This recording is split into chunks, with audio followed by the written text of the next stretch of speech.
जय श्री कृष्ण। आज जानकारी लेकर आए सत्य घटनाओं में एक और सत्य घटना के ऊपर, जिसमें एक साधिका ने बगैर किसी मार्गदर्शन के अपनी भक्ति के दम पर ही एक प्रेत आत्मा को बुरी तरीके से न सिर्फ तोड़ दिया, बल्कि उसकी ऐसी हालत कर दी कि वो क्या जीऊं कि मर जाऊं कि कहां भाग जाऊं। क्योंकि प्रेतात्माएं जो होती हैं, इनको भी बंधन लग जाते हैं, ये भी बंध जाती हैं और भीषण तकलीफ इनको भी होती है। जैसे मनुष्य को जलने पे असर होता है, कटने पे असर होता है, जिस प्रकार की तकलीफें हमें होती है, बुखार आने पे हमको जिस प्रकार की पीड़ा होती है, प्रेत आत्माओं को भी वैसे ही पीड़ा होती है। जो एक साधिका के एक अनुभव, और ये हमने अपनी आंखों से देखा था, हमने अपनी आंखों से ये घटना देखी थी, तो वही हम आज आपको सुना रहे हैं कि कैसे उस साधिका ने अनजाने में ही प्रेत आत्मा को पूरी तरीके से तोड़ डाला।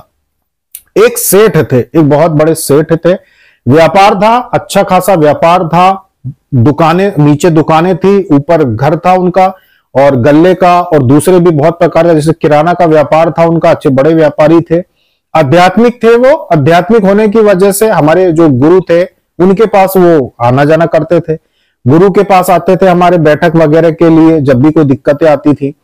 तो उन्होंने उनकी पत्नी को लेकर आए कि मेरी जो पत्नी है वो काफी दिनों से परेशान है। वो प्रमुख दिन था, वो दिन होता है बैठक का भी, कभी कभी कोई प्रमुख दिन होते हैं जिस दिन देव शक्ति जो होती है बहुत भीषण होती है, बहुत ताकत के साथ आती है और बड़ी से बड़ी समस्याओं को निपटा देती है, सुलझा देती है। तो दिन था, विशेष दिन पर वो लेकर आए थे अपनी पत्नी को। तो उन्होंने जब बताया कि ऐसी ऐसी समस्याएं हैं, तो उनको पहले बता दिया गया था कि आपको ये सामग्री लेके आना होगा। मुश्किल से उस समय की बात है कि भाई मुश्किल से 30-40 रुपए की सामग्री बताई होगी कि ये सामग्री आपको लेके आना होगा, ये आप ले आना, बाकी आपकी अपनी पत्नी को ले आओ। अब पत्नी को उन्होंने कहा कि चल तेरे को वहां लेके चलता हूं, बुलाया उन्होंने, तो वहां पे दिखा देते हैं। तो पत्नी ने कहा कि नहीं, मैं नहीं जाऊंगी, क्योंकि प्रेतात्मा जिसके शरीर में हो वो पवित्र जगहों पे जाने से रोकती है, वो मन बदलती है आपका, आपके मन में ऐसे विचार लाती है कि नहीं मुझे वहां नहीं जाना, वहां जाने की आवश्यकता नहीं है, ऐसे मन में विचार आते। उनकी पत्नी भी मना करने लगी, नहीं मुझे नहीं जाना। उन्होंने कहा कि नहीं चलना पड़ेगा, जाना जरूरी है। बोले नहीं मुझे नहीं जाना, मैं नहीं जाऊंगी। और वो जो शरीर में नकारात्मक ऊर्जा थी वो बार बार ऊपर आ जाती थी उनके शरीर में और बोलने लगती थी, और क्रोध में बोलती थी, बहुत आंखें दिखा दिखा के। तो वो भी डर जाते थे कि भाई ये कुछ गलत ना कर ले, क्योंकि समझ में तो आ गया था उनको कि कुछ गड़बड़ है। अब उनकी पत्नी करती क्या थी कि भाई प्रतिदिन स्नान करना, प्रेतात्मा थी शरीर में, फिर भी प्रतिदिन स्नान करना, प्रतिदिन साधारण रूप से आरती करना, साधना वगैरह नहीं करती थी, स्नान करना, साधारण आरती वगैरह करना, और बस ये चीज। और बाकी उनको तकलीफ बनी रहती, प्रेत शरीर में रहता, सारी तकलीफें बनी रहती। अब हुआ ये कि इनके पति ने एक बार बोला उसको कि भाई तू चल, उन्होंने मना कर दिया कि नहीं मैं नहीं जाऊंगी। तो फिर इन्होंने अगली बार क्या किया, इन्होंने बोला गुरुदेव को, ये बोला कि भाई ऐसी ऐसी समस्या है, वो तो आने को तैयार नहीं है। तो उन्होंने कहा कि एक काम करना, कहीं और का कहना, मन में भी यही सोचना सुबह से कि जिस दूसरी जगह का, यहां का मत सोचना, कहीं दूसरी जगह का विचार मन में लेके आना कि मुझे तो वहां जाना है, दिमाग में वही चीज होना चाहिए कि दूसरी जगह जाना है। पत्नी से भी बोलना कि वहां जाना है, वहां जाना है, और जब वो घर से लेके आओ उसको निकल जाओ, अंत समय में इधर गाड़ी घुमा लेना रास्ते में से ही और यहाँ लेके आ जाना। पर सोचना मत मन में कि तुमको यहाँ आना है, सोचना वहीं का कि वहां जाना है, तैयार भी वहीं के लिए होना और यहाँ ले आना। ऐसा कर लेना आप तो वो आ जाएगी। इन्होंने यही किया कि सुबह से मन में विचार ही नहीं किया कि अपने को वहां जाना। उन्होंने ये सोचा, सुबह से तैयारी करी कि भाई अपने को फलाना जगह चलनी है, वैसे ही तैयार हुए, वैसे ही बात की। तो क्या हुआ कि नकारात्मक शक्ति उस समय समझ नहीं पाई कि भाई कहाँ लेके जाएगा। मन में तो सोच रहा है वहां जाना है, वहां जाना है, वहां जाना है। पत्नी से कहा कि चलो अपने को वहां चलना है, वो तैयार हो गई कि ठीक है चलते हैं। गाड़ी पे बिठाया, 2 व्हीलर से गए थे, वो बाइक से गए थे, 4 व्हीलर से नहीं, क्योंकि उस समय पे वो एक समय था कि जब बैठक के लिए या फिर आप कहीं भी ऐसे स्थान पे जाते हो तो दिखावा नहीं हो सकता, तो आप बड़ी गाड़ियों से नहीं जा सकते, आप ऐसा कुछ ज्यादा अच्छे कपड़े पहन के नहीं, साधारण जैसे आप घर में रहते हो वैसे ही आपको जाना है, सज सवर के नहीं जाते हैं देवी या देवता के स्थान पे। तो वो 2 व्हीलर से घर से निकले और रास्ते में से उन्होंने गाड़ी घुमाई और सीधे वहां पर लेके आ गए। अब लेके आ गए तो अब ऐसा तो है नहीं कि भाई कि गाड़ी से कूद के भाग जाए, आ गई, उनकी पत्नी भी आ गई वहां पे। वहां पर आए, सामने बिठाया गया, सामने बिठा के जब पूछा उनसे, जो गुरुदेव थे उन्होंने पूछा उनसे कि भाई क्या तकलीफ है। जैसे ही उन्होंने पूछा क्या तकलीफ है, जब कोई भी बड़ी शक्ति सामने होती है तो नकारात्मक चीजें तुरंत सामने आ जाती है। तो तुरंत उनके शरीर में वो चीज आ गई और उसने बताया कि मैं इसको मारना चाहता हूं, मैं इसको इसके बेटे को दोनों को खाऊंगा, इनको जिंदा नहीं छोड़ूंगा, इनको खा के रहूंगा। शरीर में आके बोलने लगा उनकी पत्नी के। वो भी चौंक गए कि यार ये क्या चीज हो रही है, मुझे तो लग रहा था कि बस प्रभाव है किसी चीज का, पर ये तो बोल रहा है शरीर में आके कि मैं इसको खाऊंगा, बच्चे को मारूंगा इसके, और मैं तो उसको लेके जाऊंगा अपने साथ। तो बड़े वो डरने लगे कि भाई ये क्या लफड़ा है। हम भी वहीं बैठे थे, हम ऐसे बैठे थे और ऐसा सब सामने हो रहा था हमारे। हम इधर बैठे थे, सामने उनके पतिदेव थे और हम तो छोटे से थे, और इधर वो थी, इधर गुरुदेव थे, इधर दूसरे लोग बैठे हुए, तो सामने सारी चीजें हो रही थी। तो भाई हमने देखा कि अब क्या बातें हो रही है इनके आपस में।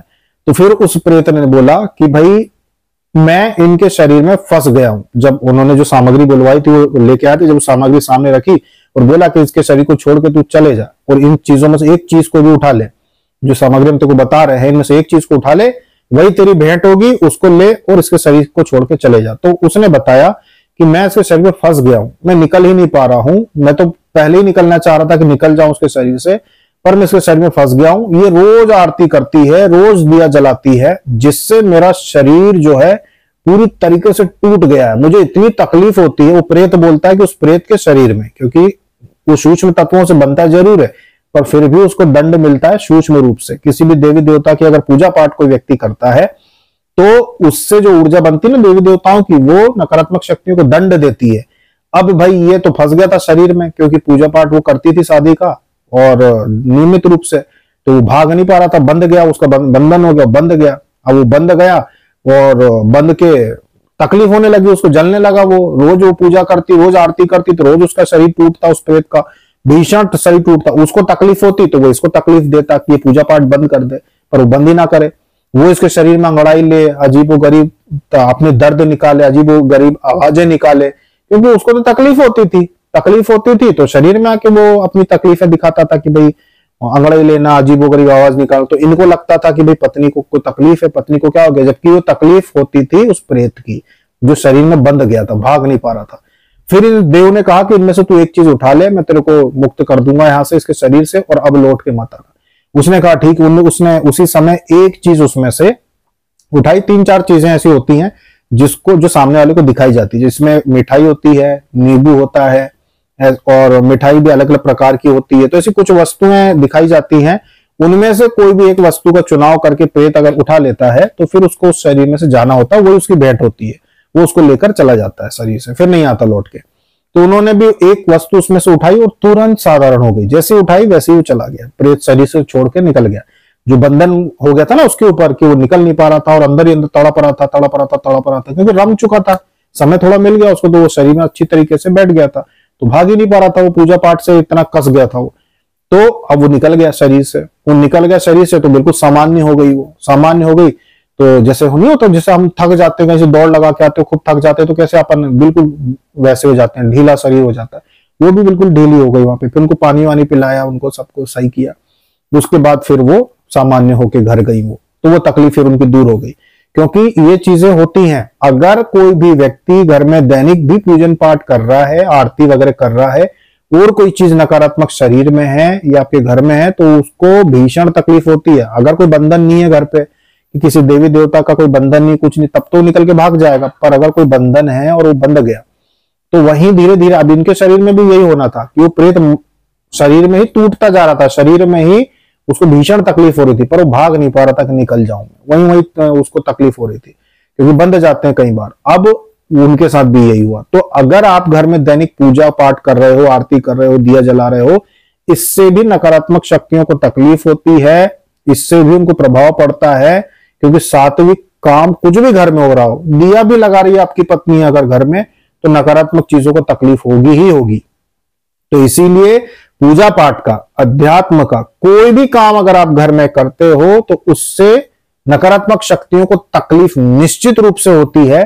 तो आप कभी भी ये मत सोचो कि भाई हमको कभी कभी कुछ तकलीफ हो रही है साधना के दौरान, तो भाई ये कोई गलत चीज हमको तकलीफ तो नहीं दे रही, ऐसा कुछ भी नहीं है। बल्कि नकारात्मक चीजें आपके शरीर में मर रही होती हैं, निकल रही होती हैं, इसलिए वो तकलीफ होती है। और फिर वो आपके शरीर से एक दिन जब पूरी तरीके से हार जाती है तो निकल जाती है। जब तक प्रेतात्मा में थोड़ी बहुत भी शक्ति बचती है ना, वो शरीर में बंधी रहेगी और तकलीफ उठाती रहेगी। और जब पूरी तरीके से उसकी शक्ति क्षीण हो जाएगी, भस्म हो के पूरी तरीके से वो वायु रूप में आ जाएगा, उसका जो अग्नि तत्व होता है वो पूरी तरह से खत्म हो जाएगा। एक प्रेतात्मा में अग्नि तत्व जब तक रहता है, जब तक वो आपको छू सकता है, आपके शरीर में आके बोल सकता है, तकलीफें दे सकता है। अग्नि तत्व जहां भस्म हुआ, उसके बाद फिर वो वायु बन के निकल जाता है। फिर वो ना किसी के शरीर में प्रवेश कर सकता है, ना उसको कोई जागृत कर सकता है उस प्रेत को, और ना ही वो किसी को तकलीफ दे सकता है। तो वो वायु तत्व जो होता है वो हवन के द्वारा भी हो जाता है। जैसे किसी के निमित्त हवन आप कर रहे हो तो उससे भी हो जाता है। प्रेत घर में है, आपने हवन किया घर में खुद ही भैरव जी के नाम से, तो घर में जितने भी प्रेत हैं सब वायु तत्व में परिवर्तित हो जाते हैं, अग्नि तत्व उनका नष्ट हो जाता है, तो फिर वो चले जाते हैं, फिर वो किसी के वश में नहीं आते, वो ना किसी को तकलीफ पहुंचा सकते हैं, वो शक्ति ही क्षीण हो जाती है। तो ये चीज लगातार पूजा पाठ करने से अगर शरीर में कोई प्रेत आत्मा है तो वो पूरी तरीके से टूट जाती है उसकी शक्ति, और वो खुद ही शरीर छोड़कर निकल जाती है। तो सात्विक पूजा पाठ कुछ भी करो आप अपने घर में, जैसे हमने आपको घटना बताई है ऐसे ही होता है। नकारात्मक चीजें शरीर से चली जाती हैं, खुद ही भस्म हो जाती हैं, उनकी शक्ति क्षीण हो जाती है। तो अपने पूजा पाठ दिया लगाने तक पे भरोसा रखो कि दिया भी हम लगाते हैं तो उसका भी लाभ मिलता है, और जीवन में अध्यात्म को उतारो। जीवन में अध्यात्म को जगह दोगे, स्थान दोगे तो जीवन में उन्नति पाओगे। तो ये थी जानकारी एक सत्य घटना की, एक साधिका के साथ जो हमारे सामने हुई थी, जो हमने खुद देखी थी। हालांकि हम उस समय, हमारी आयु कम थी, हम उस समय ये चीजें बस देखते थे। हमें सारी चीजें धीरे धीरे जब बड़े हुए तब समझ में आई कि भाई क्या क्या चीज। फिर थोड़ा सा डर भी लगने लगा। बचपन में तो डर लगता नहीं था, आम बातें थी हमारी आंखों के सामने, दैनिक रूप से ये चीजें होती थी तो डर नहीं लगता। जब थोड़े समझदार हुए तो डर भी लगने लगा कि अपन तो बेवकूफ जैसे सामने बैठे रहते थे और लोगों के शरीर में भूत प्रेत आते थे ऐसे, और उनको इस तरीके से ठीक किया जाता था, तो बाद में डर भी लगता था। जब कुछ ज्ञान नहीं था, बस समझ गया कि हाँ ये सब चीजें होती है। तो ये सारी चीजें होती है जीवन में। अगर आप पूजा पाठ साधारण रूप से भी करोगे ना तो घर से नकारात्मक चीजें धीरे धीरे भस्म ही होंगी, दूर ही होंगी। ये थी जानकारी सत्य घटना के ऊपर। आगे भी हमारे इस चैनल से जुड़े रहें और अध्यात्म की जानकारी लेते रहें। जय श्री कृष्ण।